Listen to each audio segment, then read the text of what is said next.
This is my title, From Rebellion to Inspiration, A Journey of Transformation. Have you ever stopped to think about how much of who you are today is shaped by your memories?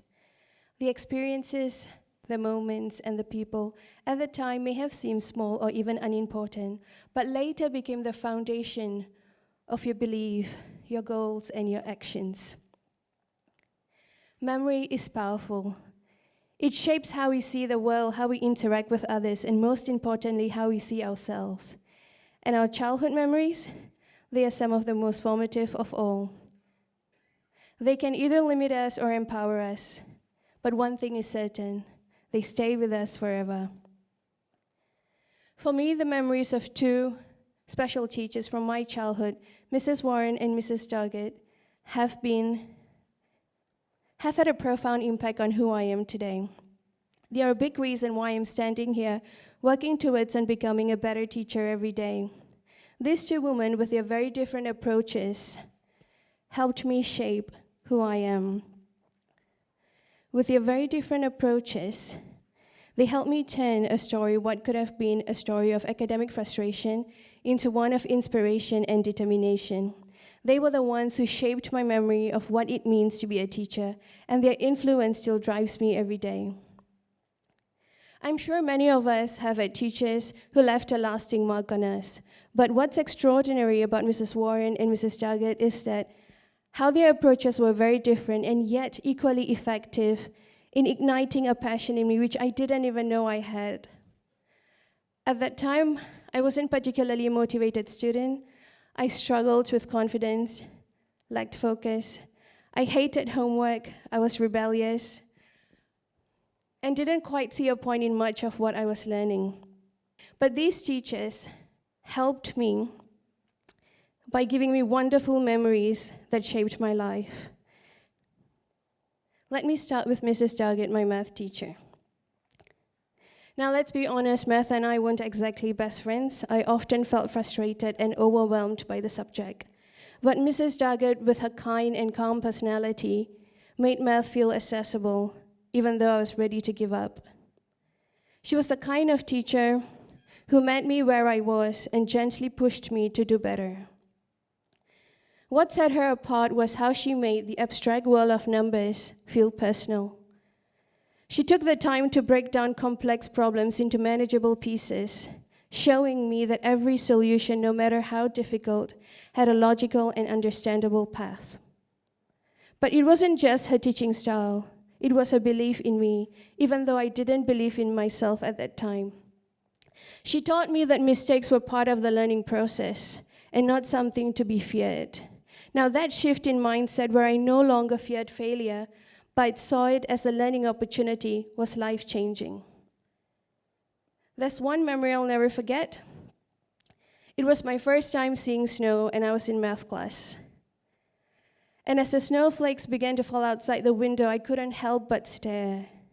Instead of getting mad at me for losing focus, Mrs. Doggett paused the lesson, told us to put our coats on, and took us outside. She then turned the math lesson into a real-world experience by asking us to solve problems in the snow. Now, that lesson was more about math. It was about teaching the value of curiosity, patience, and flexibility. As a teacher now, I carry that lesson with me. I want my students to know that it's okay to struggle and make mistakes, as it's part of their learning journey. Then there was Mrs. Warren, my history teacher. If Mrs. Doggett taught me the value of problem solving and persistence, Mrs. Warren taught me the power of storytelling and perspective. I'll admit that history was always a subject that I felt it was all about memorization, dates, events, names. They all felt like pieces of puzzle I couldn't put together. But Mrs. Warren, with a passion for history, showed me that it's not about the dates or names at all. It's about the people, the events, their choices, and the motivations behind the events that shaped our world. Her classroom wasn't just a place where you read from textbooks. It was a safe space where we debated, we discussed, we challenged ideas. And it didn't matter if you were the smartest student in the room. What mattered most was how engaged you were in those discussions. I remember how she encouraged us to think about history not as a set of facts to memorize, but as a story, a human, messy, complex story that we are all a part of. She didn't just teach us the facts, she made them come alive, making history feel personal and relevant. She also made us feel like we had a stake in the story too. Mrs. Warren's approach showed me the importance of connecting with students on a deeper level. She taught me how to inspire curiosity and how to foster critical thinking and how to create a classroom where students feel safe and comfortable in challenging ideas and forming their own opinions. Now, as a teacher now, I try to take that same approach in my classroom.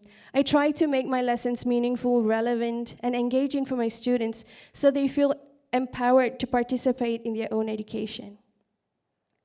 What Mrs. Jagged and Mrs. Warren did was not just to teach me math or history. They taught me the heart of education. Now, Mrs. Jagged understood that I needed patience and guidance, while Mrs. Warren knew that I would thrive if I could make a connection.